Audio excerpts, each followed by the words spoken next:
To Hausawa dai suna cewa waka a bakin mai ita tafi daɗi.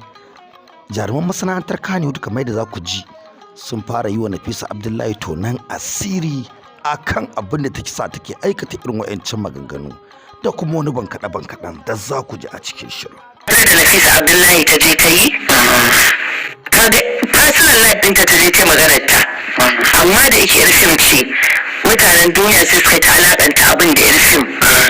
To kaga ita kanta Nafisa mu anan ba ta mana adalci ba, saboda yanzu in ka shigo a cikin matasan nan idan ka ce momi gwambata ta irin wannan hirar, kaga ai tana cikin yaran da suke kan lokaci. Idan ka zo ka ce mana mai haya ta irin wannan hirar, kaga ita ma tana nan.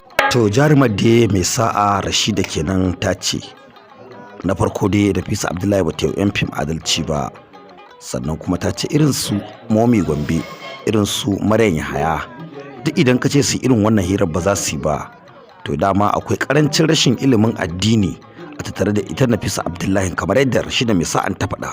Ku danna subscribe, ku danna ƙararrawa don ci gaba da ganin shirye-shirye daga Kannywood.